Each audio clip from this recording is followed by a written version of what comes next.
Tuhan, selamat salam semuanya.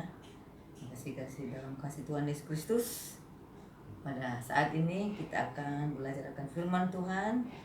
Ada 3 kunci yang berharga ketika kita mengiring kepada Yesus, yang terdapat dalam Roma 12 ayat 11 sampai 12. Kita bacakan firman Tuhan dalam nama Yesus. Janganlah hendaknya kerajinanmu kendor, biarlah rohmu menyala-nyala, dan layanilah Tuhan. Bersukacitalah dalam pengharapan, sabarlah dalam kesesakan, dan bertekunlah dalam doa. Di dalam pembacaan firman Tuhan pada saat ini ada satu poin. Yang pertama di situ dikatakan bersukacita dalam pengharapan. Kalau dikatakan bersukacita mungkin agak sulit bagi kita. Kalau kita mempunyai segalanya mungkin gampang kita bersukacita.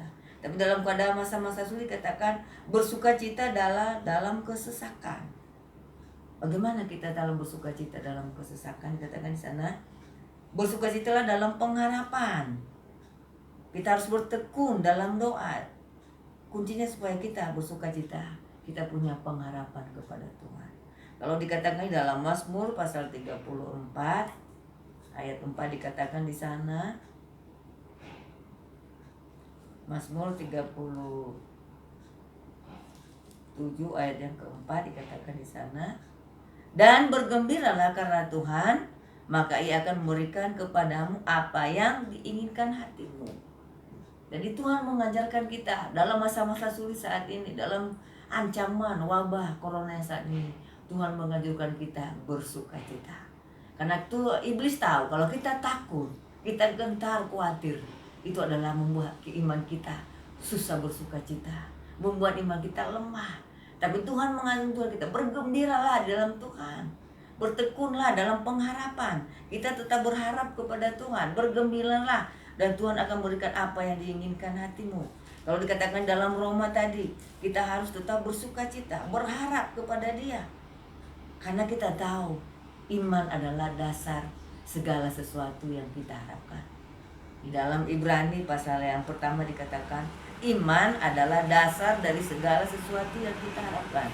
Saya bacakan di sini Ibrani 11 ayat pertama. Iman adalah dasar dari segala sesuatu yang kita harapkan dan bukti dari segala yang kita tidak lihat. Jadi Tuhan mengajarkan kita punya iman, percaya apapun yang terjadi pasti badai pasti berlalu. Tapi kuncinya tetap bersukacita, berharap kepada Tuhan, utamakan Tuhan, andalkan Tuhan. Jangan kita mengandalkan pikiran kita. Kalau kita melihat sekeliling kita membuat iman kita gentar, ada ketakutan. Tapi di dalam Yesus ada pengharapan. Di dalam Yesus ada jawaban. Di dalam Yesus ada jalan keluar. Tuhan, semua pun yang terjadi dalam hidup ini, semua dalam kendalinya Tuhan. Tidak ada sesuatu pun yang terjadi dalam dunia ini tanpa sepengetahuan Tuhan. Tapi kita sebagai orang percaya, bagaimana kita harus tetap bersukacita, berharap, beriman kepada Tuhan. Dan yang kedua, sabar dalam kesesakan. Sabar dalam kesesakan. Kan dikatakan di sana, kita harus tetap sabar dalam segala kesesakan. Dikatakan dalam Yakobus pasal yang pertama di sana. Yakobus pasal yang pertama dikatakan, saudara-saudaraku, anggaplah sebagai suatu kebahagiaan apabila kamu jatuh ke dalam berbagai-bagai pencobaan, sebab kamu tahu bahwa ujian terhadap iman itu menghasilkan ketekunan, dan biarkanlah ketekunan itu memperoleh buah yang matang, supaya kamu menjadi sempurna dan utuh dan tak berkekurangan suatu apapun. Sabar, tekun dalam kesesakan.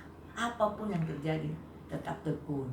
Dan yang terakhir, yang pertama tadi bersukacita dalam pengharapan, yang kedua sabar dalam kesesakan, dan poin yang ketiga adalah tetaplah berdoa.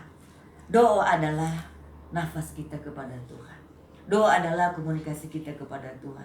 Adalah doa mengubah segala sesuatu. Tetap bertekunlah di dalam doa. Dikatakan Yesus di Lukas pasal 18, jangan jemu berdoa. Dari dalam 1 Tesalonika 5, 16, 17, bersukacitalah dan tetaplah berdoa. Dan dikatakan di sana, doa orang benar besar kuasanya. Dan sebagai ayat yang terakhir, kita lihat dalam Filipi 4 ayat yang keempat sampai yang keenam. Filipi 4 ayat yang keempat sampai yang keenam dikatakan di sana, dengan demikian aku menyatakan sebagaimana seharusnya, hiduplah dengan penuh hikmat terhadap orang luar, pergunakanlah waktu yang ada, hendaklah kata-katamu senantiasa penuh kasih, jangan hambar, sehingga kamu tahu bagaimana kamu harus berjawab pada setiap orang. Tetaplah berdoa, kita tetap bersukacita. Di dalam Filipi dikatakan 4 ayat 6, janganlah hendaknya kamu khawatir tentang apapun juga, tetapi nyatakanlah dalam segala hal keinginanmu kepada Allah dalam doa dan permohonan dengan ucapan syukur. Puji Tuhan, Tuhan Yesus memberkati.